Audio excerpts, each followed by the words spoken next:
Une nouvelle surprenante vient de sortir d'Iran. Il semble que les négociations vont reprendre, mais pendant que cela se passe, les personnes impliquées sont progressivement remplacées. En même temps, l'influence du corps des gardiens de la révolution islamique, ou le CGRI, devient de plus en plus forte au sein du système.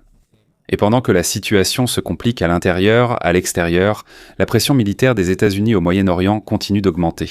Le commandement central des États-Unis a confirmé qu'un troisième porte-avions est arrivé dans la région. Cela signifie que la crise interne et la pression extérieure se produisent en même temps. Mais avant de continuer, merci d'aimer cette vidéo. C'est très important pour nous, les créateurs de contenu. Merci beaucoup.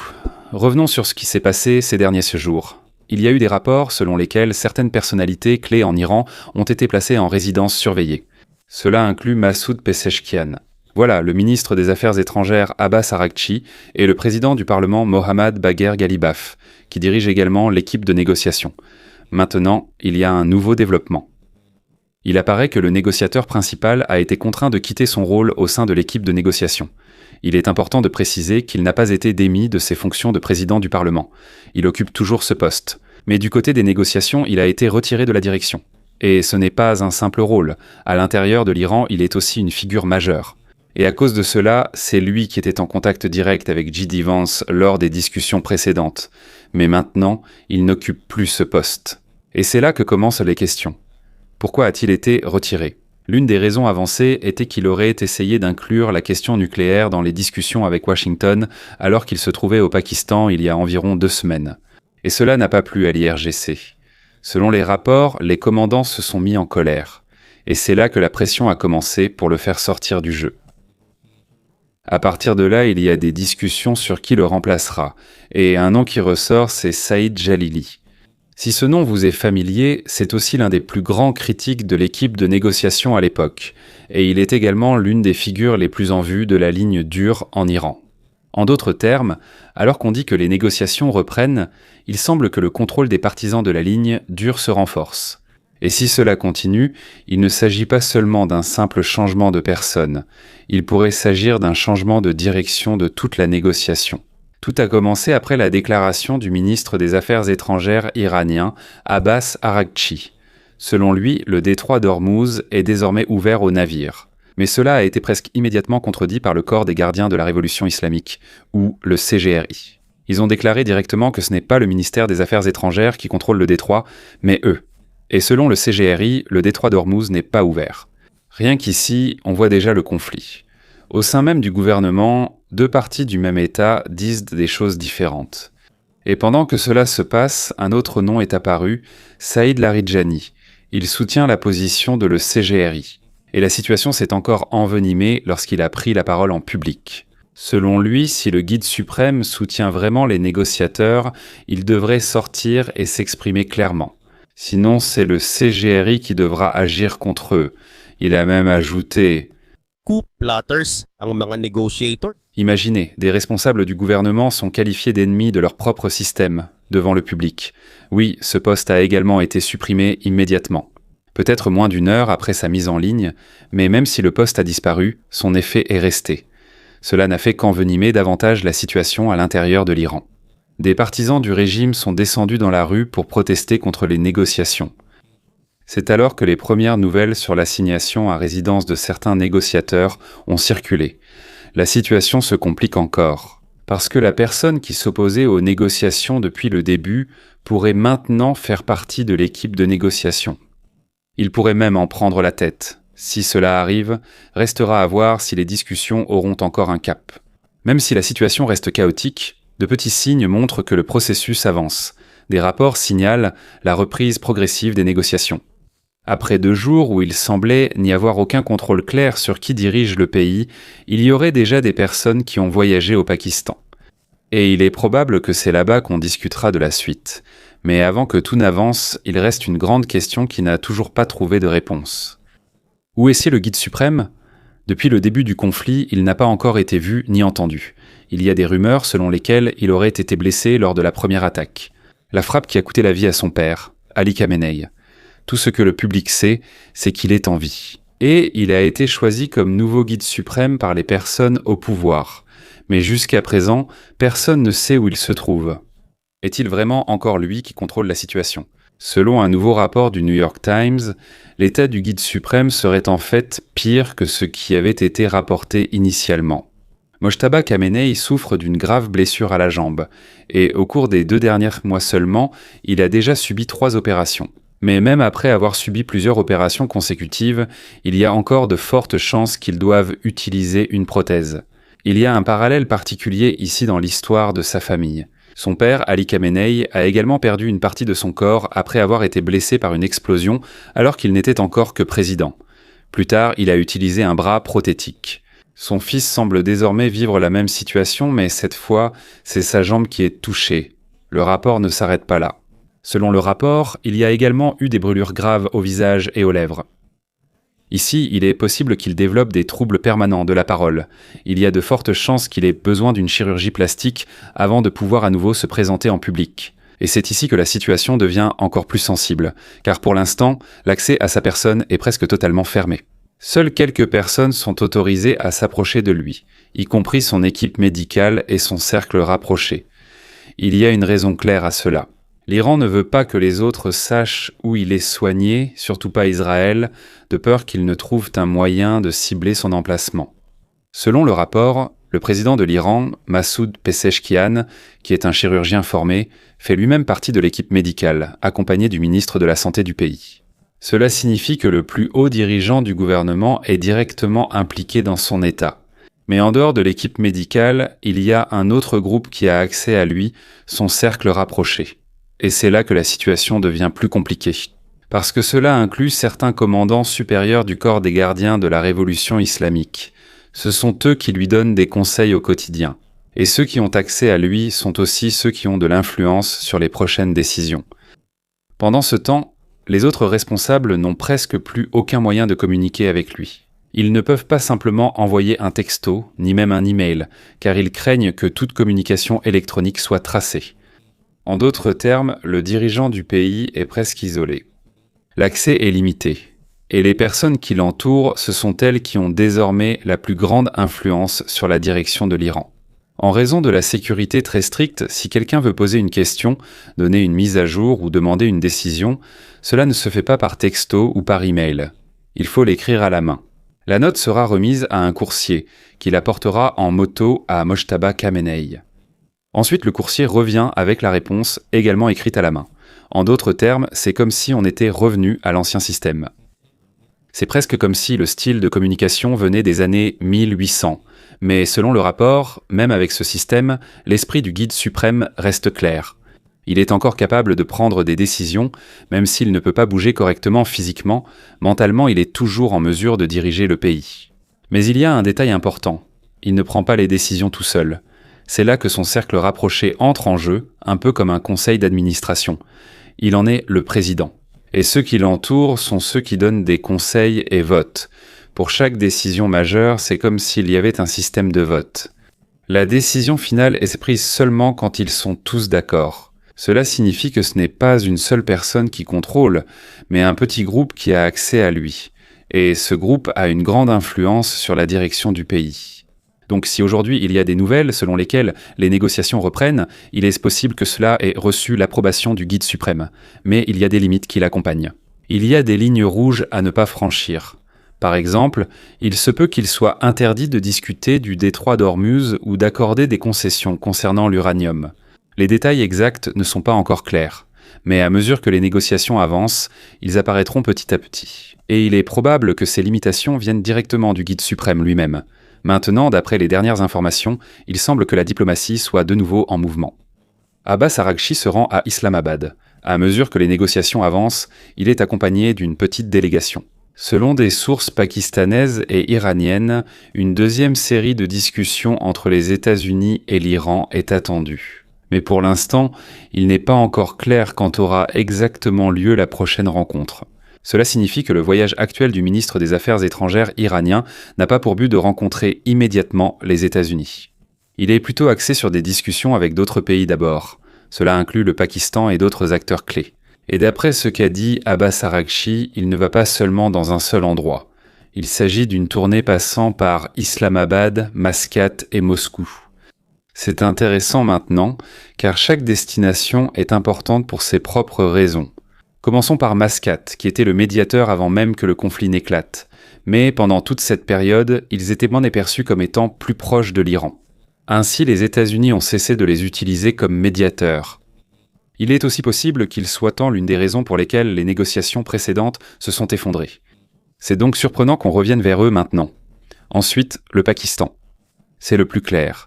Ils sont actuellement le principal médiateur dans les discussions en cours. Il est donc naturel qu'Araqchi s'y rende d'abord pour organiser les prochaines étapes. Mais le plus intéressant, c'est la Russie. La Russie est un allié de longue date de l'Iran. Et si l'on revient sur le plan d'action global commun, en 2015, un dispositif important a été mis en place. À l'époque, une partie de l'uranium enrichi de l'Iran a été transférée en Russie dans le cadre de l'accord. Cela signifie que la Russie est déjà habituée à ce genre de rôle.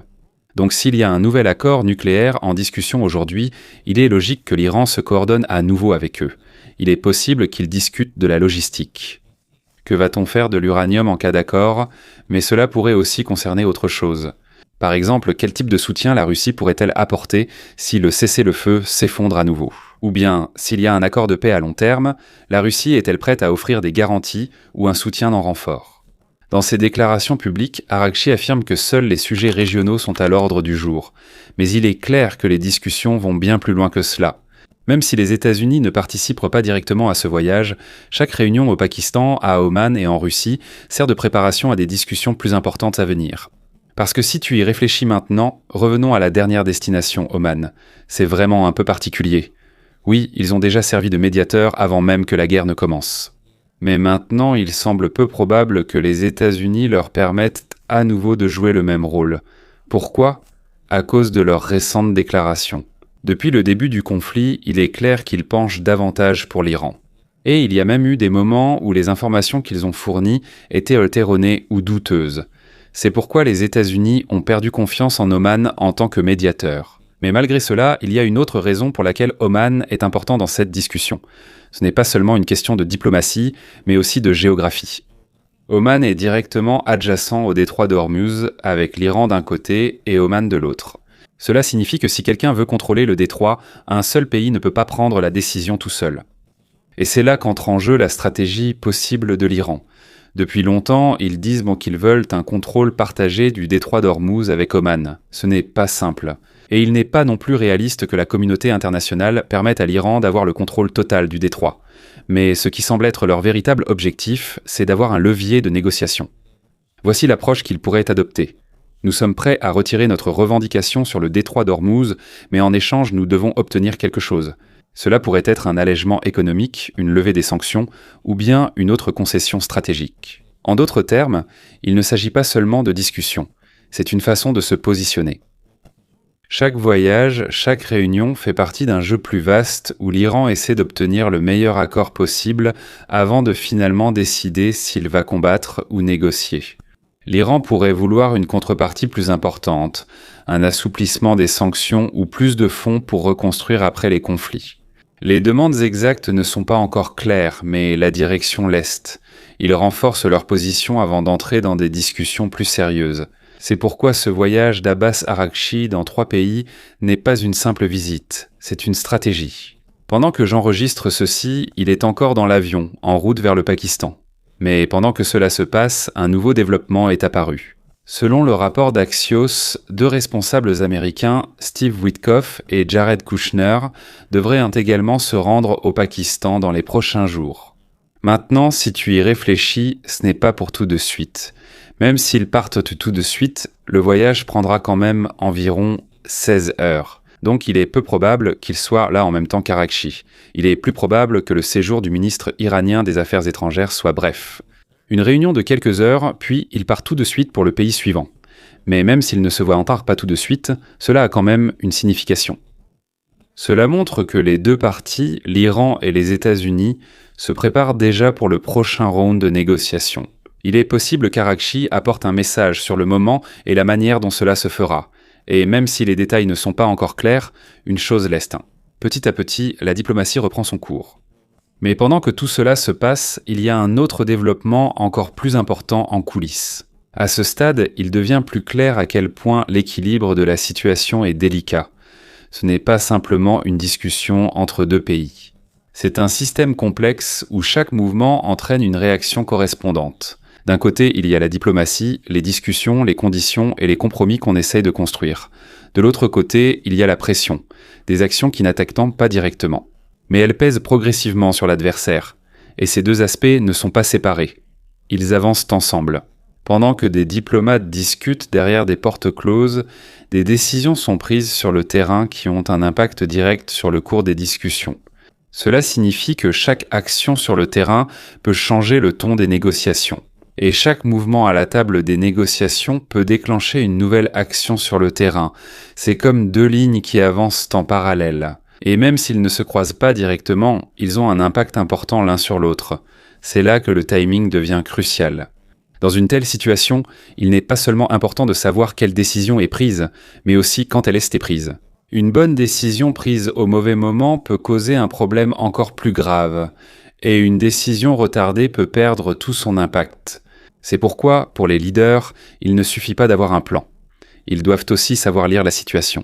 Savoir quand il faut battre en retraite et quand il faut montrer de la force. Et plus cette situation dure, plus chaque étape suivante devient difficile. Parce que plus la tension monte, plus la marge d'erreur diminue. Une mauvaise interprétation, un mauvais mouvement, une action non préparée. Cela peut provoquer une réaction en chaîne, qu'il sera difficile d'arrêter. Et à ce niveau de conflit, ce genre de réaction en chaîne ne reste pas seulement entre deux pays. Cela se propage rapidement. Les alliés peuvent être affectés. Des pays qui ne sont pas directement impliqués peuvent être entraînés. Et la situation peut s'étendre au-delà de l'intention initiale. Donc même s'il y a des nouvelles disant que les négociations reprennent, cela ne veut pas dire que la tension diminue. Dans de nombreux cas, les deux augmentent en même temps, les discussions et la pression. Et c'est là qu'une chose devient plus claire, que la situation actuelle n'est pas simplement un choix entre la guerre ou la paix. C'est un processus dans lequel les deux options sont préparées en même temps, et plus cette situation dure, une autre dimension commence progressivement à apparaître. Son effet sur le moment même des décisions. Car à ce niveau de tension, ce n'est pas seulement la nature de la décision qui compte, mais aussi le moment où elle sera prise. Il y a des moments où une action est correcte, mais à cause d'un mauvais timing, cela provoque un problème encore plus grave, et il y a aussi des décisions qui peuvent sembler risquées. Mais lorsqu'elles sont prises au bon moment, elles deviennent la clé pour éviter une situation encore plus grave. C'est pourquoi pendant les négociations, ils ne pensent pas seulement à ce dont ils vont parler, mais aussi à quand ils vont le révéler et à quel moment ils vont le montrer au public. À cause de ce genre de configuration, chaque mouvement est accompagné d'un calcul.